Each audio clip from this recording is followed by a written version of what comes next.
I live in a not-so-well-off area. I am not well by any means, but I have a Wi-Fi connection. My Wi-Fi has a 4-device limit. It's the cheapest plan they have. My neighbors have a 12-year-old daughter who has to attend online classes. I know her well because she comes over fairly often to hang out with my daughter as they are friends. Her name is Shania. We live in India. Shania is an Indian name. I am also Indian. Shania's parents told her they cannot afford Wi-Fi, so she asked me if she can use mine. I agreed, and said the only condition was that she has to study hella hard and do her best. She agreed and has been using it for a while. Over the past 2 months, I have been finding it hard to use my Wi-Fi. The web portal for the Wi-Fi says 4 devices are constantly connected to it when all I am using is my phone, and my daughter is using her laptop. Sometimes, my daughter can't connect to her own classes and uses data. I asked Shania about it last week, and she said her parents forced her to tell them the password and that they have been using it.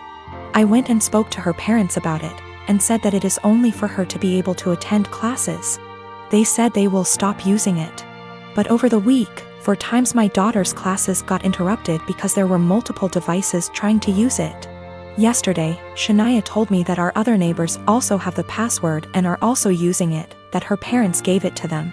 I went and warned her parents again, said I will change the password, but they made false promises again and shut their door. I changed the password and gave Shania the new one, but her parents forced it out of her again. My daughter's education needs to take priority. Her classes are important. I can't let her education take a back seat, but if I change it again and not give Shania the password, her education will get affected. I met her 2 years ago when we worked together and quickly became very close. She helped me through the darkest times of my life. I was mid-split with an abusive ex when we met. And I helped her through some really tough and unimaginable things. There were lots of rumors at the time we were seeing each other and everyone assumed we were an item. But for the past 2 years our relationship has been purely platonic. She was my best friend, and up until a few weeks back I don't think we'd even ever hugged. Fast forward to a week ago, she came over for dinner and wine. This is very common and normal.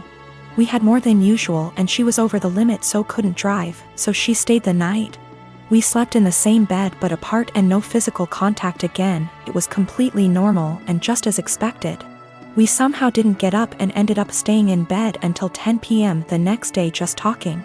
Sometime during that evening she got upset about something going on in her life. I rubbed her back while telling her everything will be okay, and then we just cuddled.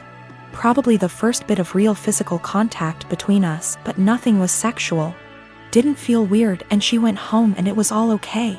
This last weekend we had a hiking holiday planned, where we'd be sleeping in her van. She has a converted Transit. It's 1 bed but we thought we'd be fine. First night it was freezing, ending up cuddling and spooning but again didn't feel sexual. Second night is where it all went a bit wrong. We drank a bit too much and the spoon ended up getting carried away. It seems to be a joint thing, and before I knew it we were kissing and touching each other everywhere. It was a bit of a frenzy of this for about 15 minutes until we both stopped and realized what we just did. After this we spoke a little and asked if either of us regretted it. We both said we didn't, but it was odd. She got upset and I told her it was okay. It didn't change anything and we could just draw a line under it. We woke up the next morning and it happened again. We didn't talk too much but then went for a walk, and then just before we headed home we ended up all over each other again. We were completely naked but again stopped, cuddled and lay there. We both agreed it was a what happens in X, stays in X type event. It was a really long trip home, 6 hours plus. During this she would rest her head on my hand on lap ECT, and it seemed very different to our usual dynamic. When we stopped at services for breaks we seemed to walk arm in arm. We kept kissing on and off but it seemed strangely normal. We arrived back at her home. She lives with her dad at the moment, but just before I left she kissed me again and thanked me for a wonderful weekend. The following day she came over to get some stuff I took home with me. We end up just cuddling, kissing, feeling and so on again, but she has dinner with a friend and we stop it there. She goes on her way. This should feel really weird and strange, but it felt completely normal and we both discussed it that it was so odd it felt normal. Yesterday she turned up unannounced at my place, which is not a normal thing, with coffee and donuts. We end up talking, cuddling, Kissing again, and then we end up talking about what this is, the big problem. Neither of us were sure. She got panicky and burst out in tears and left. She said she was really scared, and her words were, "I think I will end up pushing you away and hurting you, and I don't want to do that to you." I told her I would come and see her later and talk. I drove to her house, but her ex was there, another slight issue. They broke up 6 years ago, stayed close friends. He is a lovely bloke, but in his head he is certain they will get married and have children. She's had the conversation with him, but he seems to shut it off. If he found out she was seeing anyone, he would get extremely angry. But there's so much family history intertwined between the both, it's really complicated. For that reason, she has avoided seeing anyone in the past 6 years. The reason he turned up is she hadn't responded to him since the night we kissed. I went home when I saw his car and just said she could come to mine to chat later. She turned up, sad and very emotional. She explained she ran off because she is terrified of losing our friendship. I said let's just cut the romance out. Draw a line under it and be friends again, but she seemed to not speak much when I said this. I asked if her ex was the issue. She said it was nothing to do with us, but a whole other issue. But that was not impacting what was going on between us. We sat quietly, hugged, and I tried to reassure it would be okay, and I wasn't going to start hating her for whatever reason. And I am completely fine with just being platonic friends again. We both agree and say whatever happens we stay friends and nobody gets hurt, but we will pull back from the more physical side. I woke up this morning really panicky. I have no idea where we are, where we stand, and absolutely terrified of losing our friendship. I don't know what to do or say. I felt sick to my stomach and can't eat at the thought of this. She is coming around later to collect some of her clothes she left last night, and I am thinking I need a plan of what to say / do. I cannot lose my best friend. She is absolutely everything to me, but I am worried we crossed a line and there's only one eventual outcome, which won't be good.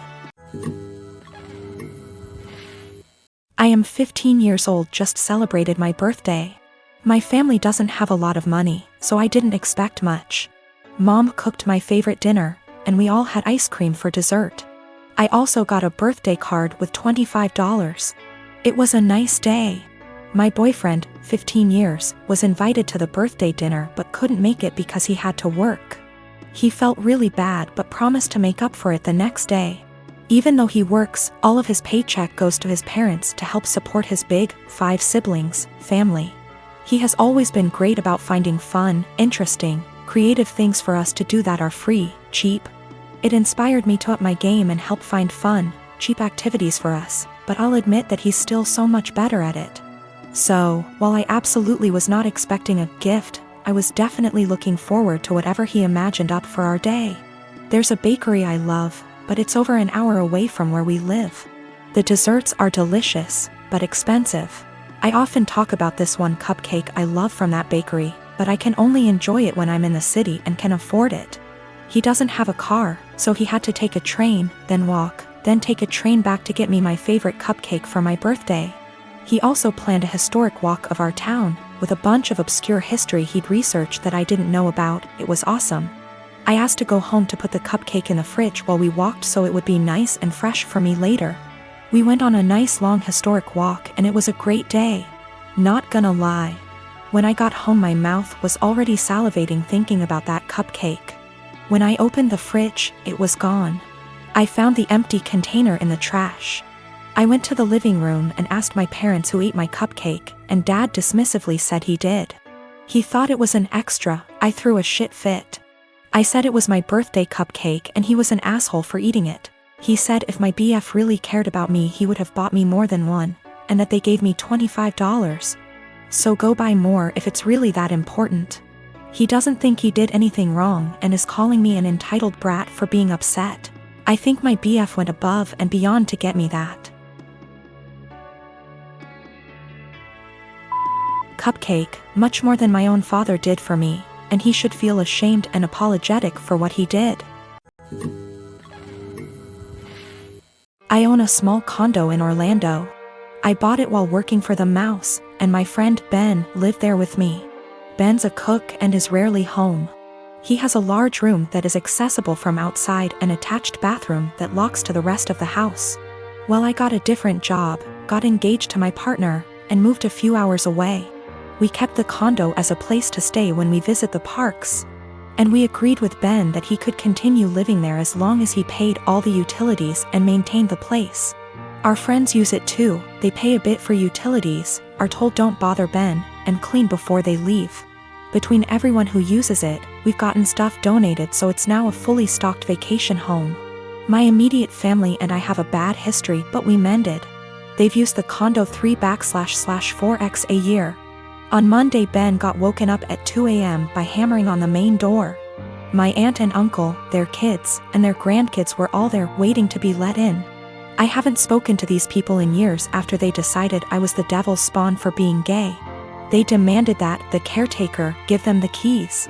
Ben called me. I told him to give them my number, then shut and lock the door and not let them in. My aunt was insistent that my condo was actually owned by my family. It was the family vacation home. And it was against the law to not let them in. I told her no, it was mine, I own it and I let friends and family use it, but I choose who stays there.